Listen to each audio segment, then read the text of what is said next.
In today's lesson, we are going to look at how DNA replicates and how it repairs itself.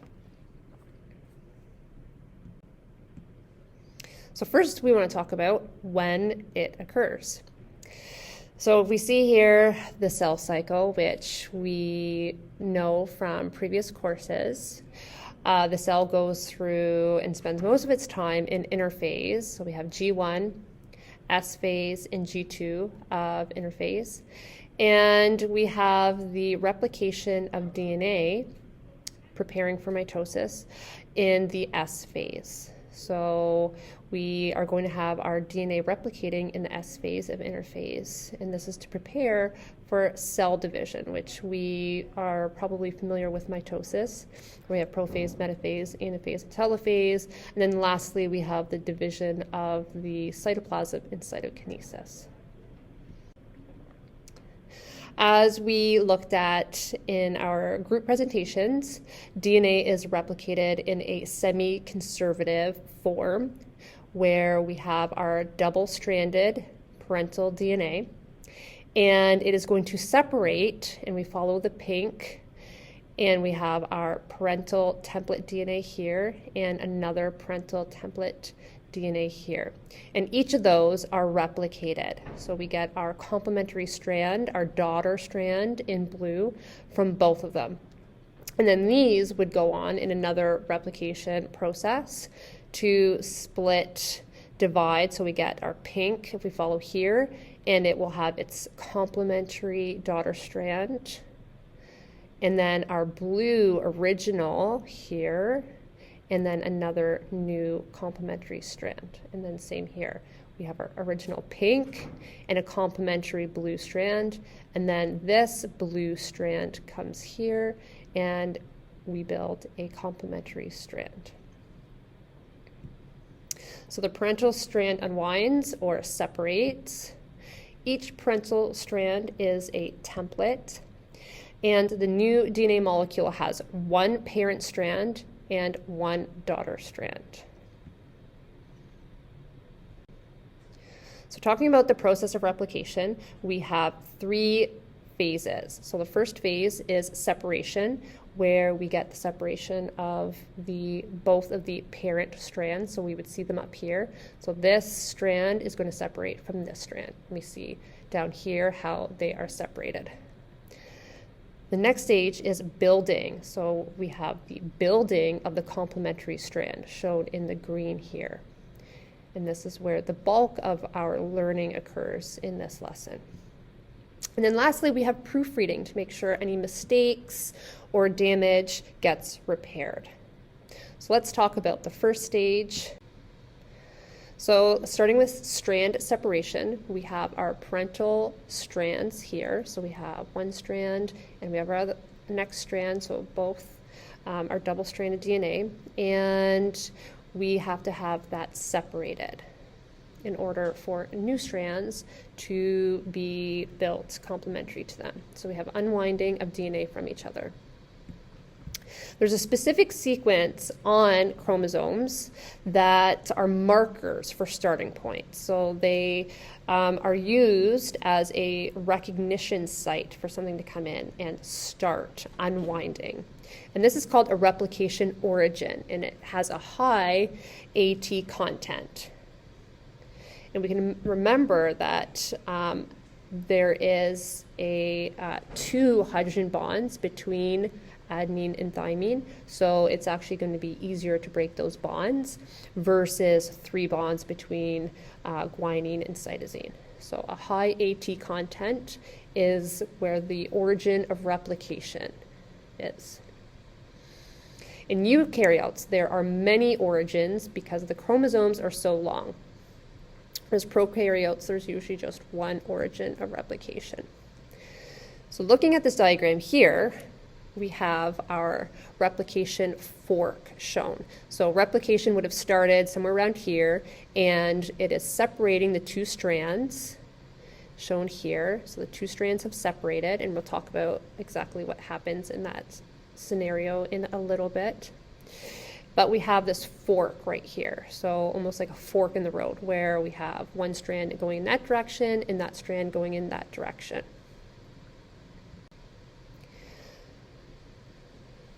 So once we have the separation of the parent strands, and it's going to go in both directions. So it's going to separate in this direction and separate in this direction. So we have a replication fork here, and we have a replication fork here.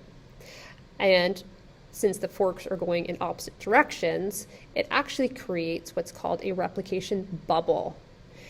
As these bubbles both grow, this bubble and this bubble grow in this direction, they're ultimately going to end up getting closer and closer together until you get complete separation. So an origin will open up in both directions. So the origin would have been here. It's going to open in this direction, and it will open in this direction, creating a bubble. And we see various bubbles throughout eukaryotic chromosomes. Each bubble expands until it meets or merges with a neighboring bubble, so shown here. And then we ultimately end up with two separate daughter strands. So these would be in red shown the new daughter strands. In black are the template parent strands. Shown in this micrograph, we see chromosomes here, and we see all of these replication bubbles occurring. So this cell is synthesizing all of its DNA, making copies of all of its DNA, and we see all of these replication bubbles. So let's talk about some of the proteins, enzymes involved in this process. So again, we have our double-stranded DNA here, and it is being separated. And it is being separated by an enzyme called helicase. So this enzyme that binds to the origin of replication, which has a high AT content, and it separates and unwinds the DNA strands. And it does this by breaking the hydrogen bonds between the complementary bases. So as mentioned, there's going to be a high AT content at the origins because those two hydrogen bonds are going to be easier to break than the three hydrogen bonds between guanine and cytosine. Helicase unwinds DNA in both directions. So it's going to unwind in this direction, and then you would see a helicase up here unwinding in the opposite direction.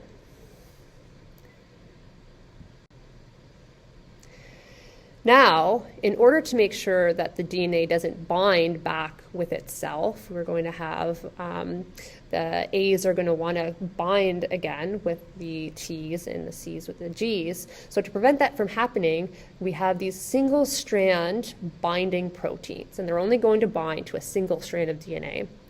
And what they do is they prevent the DNA from re-annealing, so rebonding with each other. And this allows the helicase to continue doing its job. Another protein involved is topoisomerase. This enzyme relieves tension. So as the strands are being pulled apart, you can imagine upstream that DNA would wind up. It would become supercoiled and potentially break. So topoisomerase comes and nicks one or both strands of the upstream DNA and allows it to unwind. This prevents, again, breakage from happening. It's also called gyrase. So to review, we have our helicase unwinding the double-stranded parent DNA. We have our single-stranded binding proteins, SSBPs, that are binding to the unwound single-stranded DNA strands to prevent them from re-annealing. And then we have our topoisomerase, which is nicking the DNA upstream to prevent unnecessary breakage from happening or too much tension from happening due to the unwinding of the DNA. So back to our beginning diagram, you might better understand it now. So we have topoisomerase here, which remember is snipping the upstream DNA to relax the DNA, preventing tension from happening. And we have these single-stranded binding proteins, and we have the helicase unwinding.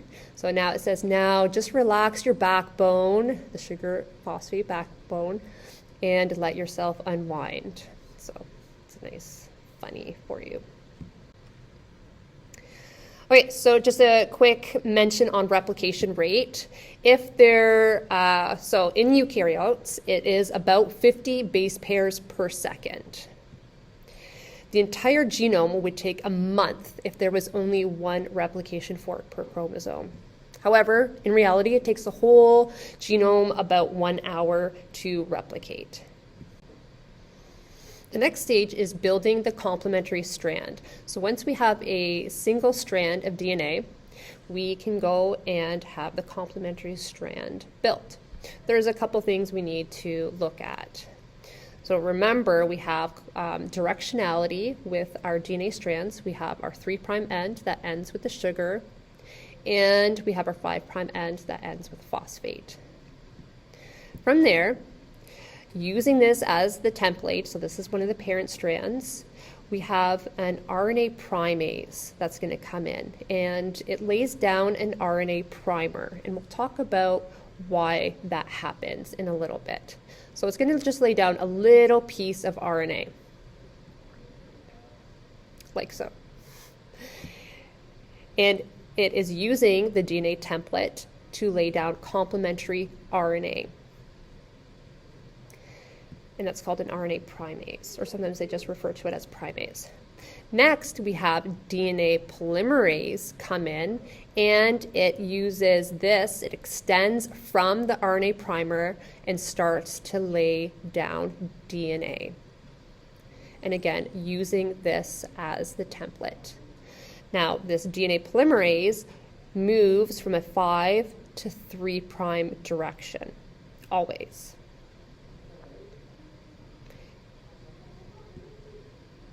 This is the new DNA. And this is the DNA polymerase 3, specifically a 3. Unfortunately, we're going to learn about a 1 and a 2. I didn't make it up, guys. Okay, so let's talk about each one specifically. So that was the animation. So let's look at an actual diagram. So we have our template DNA that was unwound here. We have our replication fork here. And we have DNA helicase unwinding the DNA.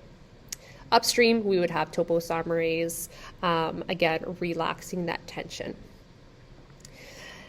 We have our primers that are laid down by the primase. So in blue, we have the primers that were laid down. And here again, we have an RNA primer laid by the primase.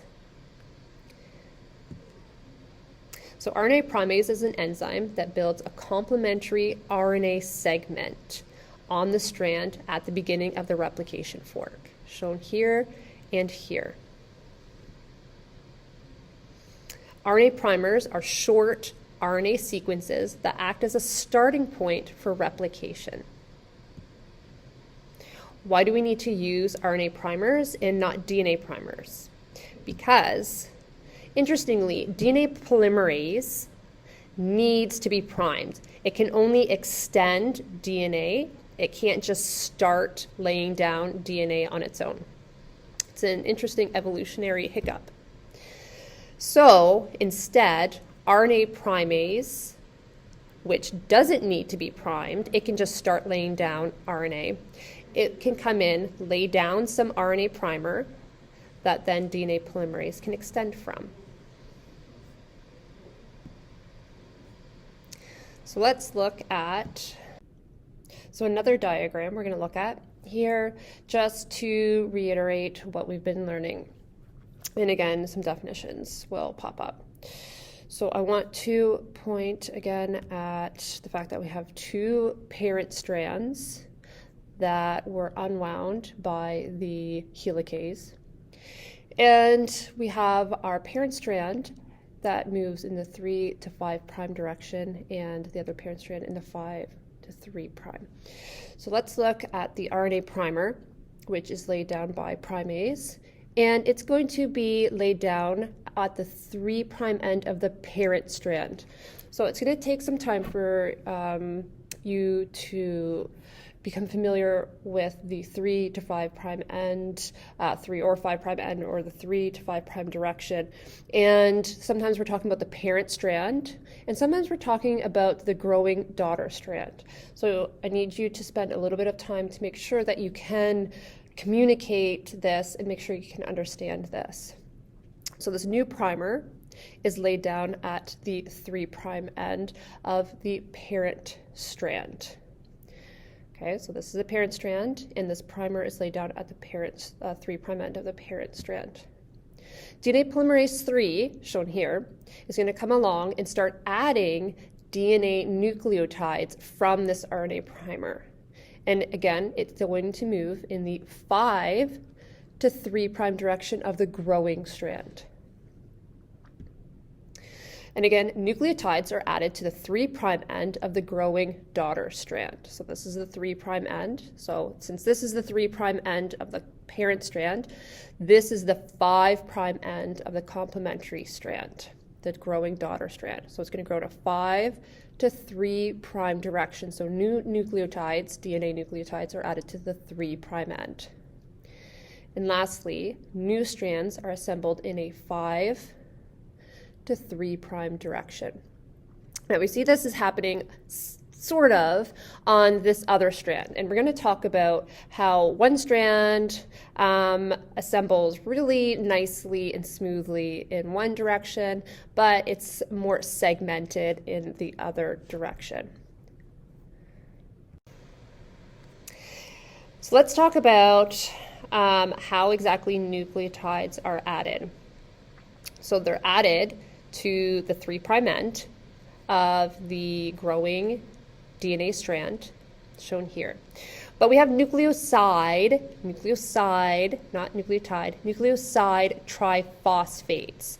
So that's where we have this nitrogenous base off the first carbon of this deoxyribose sugar. And on the 5th carbon, we have 3 phosphates attached. So what happens is we have the removal of 2 phosphates, and what happens is this provides energy that's needed to for this reaction to occur. So when or if you're asked what is one of the sources of energy for the growing DNA strand, you would talk about the hydrolysis of 2 of the phosphate groups off of the nucleoside triphosphate. So we see here we have an adenine being added to this growing DNA strand, and it's complementary to the thymine. And how many hydrogen bonds would be occurring between adenine and thymine? 2. Okay, we have 2 hydrogen bonds between adenine and thymine. And recall from last lesson, we have phosphodiester bonds being created between the sugar and the phosphate. So we have phosphodiester bonds along the sugar-phosphate backbone. So hydrolysis cleaves the 2 phosphate groups, releasing energy. A phosphodiester bond forms between the remaining phosphate and the hydroxyl group on the 3 prime carbon at the 3 prime end of the growing DNA strand. This also releases energy. So this is a 3 prime carbon because this is the 3rd carbon where the hydroxyl group is. So we have 1, 2, 3. So that's the 3rd carbon, and it is the 3 prime end of the DNA strand, remembering that the sugar is always at the 3 prime end. So there's a lot of understanding and remembering that you need to do with directionality of the DNA strands, because there is going to be a lot of talk about 3 prime end and 5 prime end. Lastly, phosphates that were released or hydrolyzed form inorganic phosphate.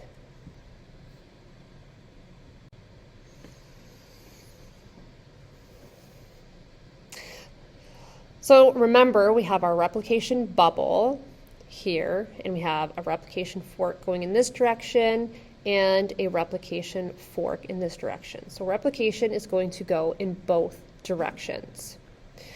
Now, interestingly, this creates an interesting story, if you will.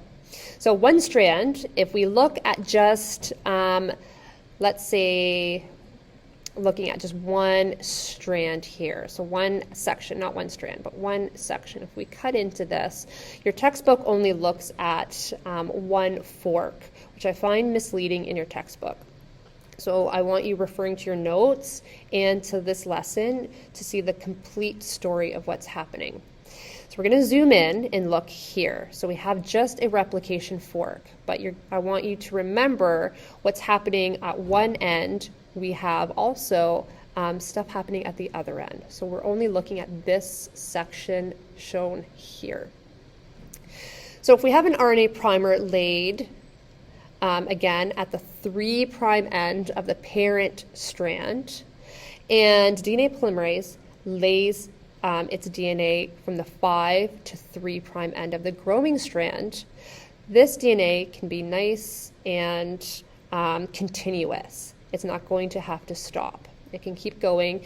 As this fork opens up, it will just keep going. So one strand can move toward the fork in a 5' to 3' direction, shown here. So it can just keep growing and growing and growing. As this strand opens here, as this replication fork opens, this strand can keep going. However, the other strand faces a problem. RNA, before this fork was open, as far as it was, we had an RNA primer laid down. And then the DNA polymerase, again, extends in the 5' to 3' direction of the growing strand. So it's going to be growing in this direction. Once this fork opens up, what can it do? Well, we have RNA primase lay another primer, and then DNA polymerase extends another segment. So it's a segmented growth, if you will, of the complementary strand. So looking up here at the big picture, because I don't want you guys to lose sight of the big picture, with this replication bubble that we have here, the replication origin would have started right here. So this is the origin of replication. So we had a primer laid down, and this can open up in this direction, and it can continue as the replication fork opens.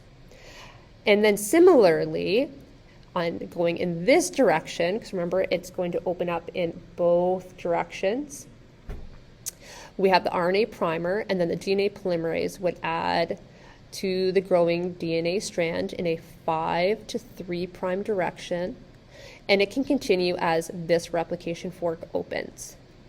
The problem lies with the other ones. So if this is the origin here, this would lay a 5' to 3' a primer, and again, DNA polymerase would add to it in this direction.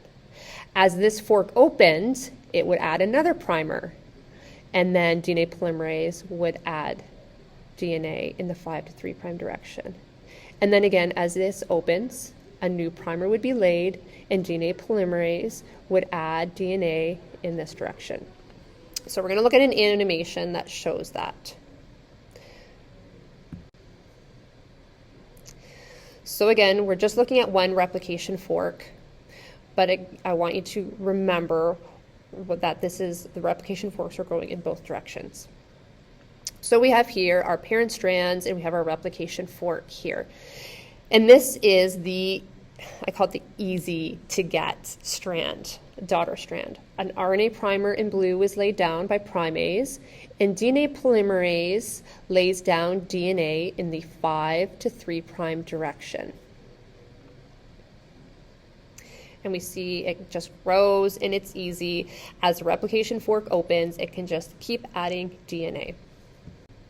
What's not so easy is we have our RNA laid down at the replication fork, and then DNA polymerase 3 adds the DNA in the 5' to 3' direction. Once this fork opens, No problem, this one keeps growing, but we need to lay down a new RNA primer, as shown there in blue. And then that RNA primer gets extended by DNA polymerase and new DNA is laid down until it hits that primer that was previously laid. So this is called the leading strand. And it's leading because it's actually going to be, it's quick. It doesn't have to keep pausing and then laying RNA and then extending the RNA with DNA and then hitting RNA and starting again. This can just lay down the RNA and it just chugs along very happily. So it's called the leading strand.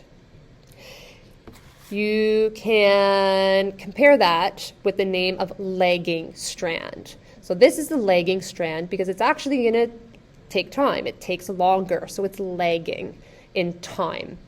And that's because, again, it has to keep laying down new primers every time the replication fork opens and then extend with DNA,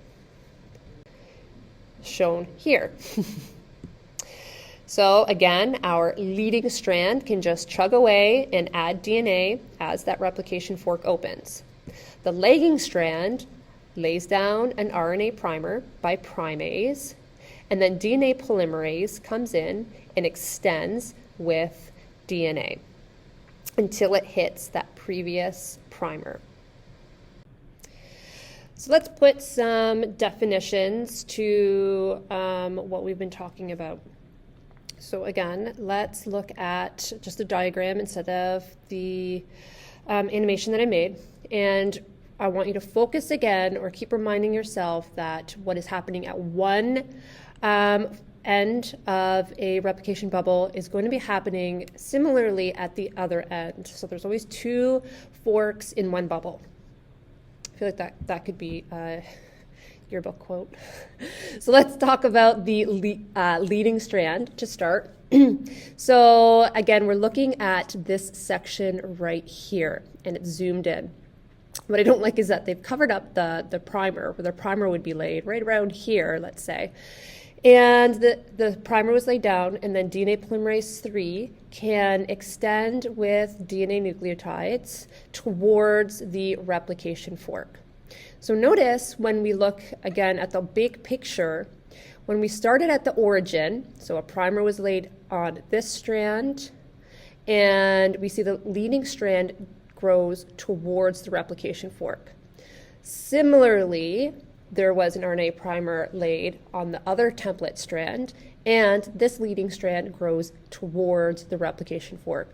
So the leading strand is always growing towards the replication fork, and it's easy because as the replication fork opens, that leading strand can just grow right into the opening fork. The lagging strand, as previously mentioned, it takes a little bit longer. So the RNA primase has to keep adding new RNA primers. So we see a primer here, and a primer here. From there, the DNA polymerase 3 adds DNA until it hits the previously laid primer. So we see a primer here that the primase just laid down. DNA polymerase 3 will then come in here and lay DNA until it hits this 5' primer. So what's really cool, and probably the best term of biology, is that all of these DNA fragments shown here, all these DNA fragments, this will be a DNA fragment here, these are all called Okazaki fragments. Say it with me, Okazaki fragments. Pretty cool. And again, they're only found in the lagging strand because we know the leading strand can just keep chugging away, adding DNA into the replication fork. And interestingly, in prokaryotes, they're about 1,000 to 2,000 base pairs in length, but in eukaryotes, they're about 100 to 200 base pairs in length. So obviously there's a situation that needs to be dealt with. We can't leave the RNA there, and we can't have these little gaps between old DNA and new DNA. So we have DNA polymerase 1. Sorry. There it is, another DNA polymerase. This comes in, and we see it here in yellow. So this will come in and remove any of the RNA nucleotides. And we see them kind of flying out here in red, and it's removing them. At the same time, it's going to replace those RNA nucleotides with DNA nucleotides. Again, reading the complementary DNA strand. So it knows what to put in based on the template parent strand. At the same time, it also is acting like a proofreader to see if any mistakes, so it would keep reading, to see if any mistakes were made previously by the DNA polymerase III. Now, lastly, we have our DNA ligase right here in purple. So this is going to seal that little gap between the new DNA that DNA polymerase I is laying down and the DNA that DNA polymerase III laid down. And it does this by creating a phosphodiester bond between one nucleotide and the other nucleotide. And again, that's DNA ligase. So if you ever hear me saying something's been ligated, that means that the DNA has been stuck together, if you will. A phosphodiester bond created between two nucleotides. Again, let's just take a peek, go over some terminology again. So we had our AT-rich origin of replication, and it opened up in both directions. So we get our replication bubble.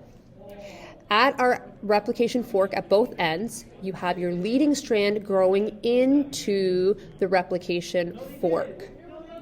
Similarly, we have a lagging strand on both templates, and we had our RNA primer laid down, and it was extended with DNA by DNA polymerase III, and it's going to extend until it hits the previous primer. Then we have DNA polymerase I come, remove the RNA, and fill it in with DNA. And then lastly, ligase would come in and ligate that gap between the old DNA and the new DNA with a phosphodiester bond.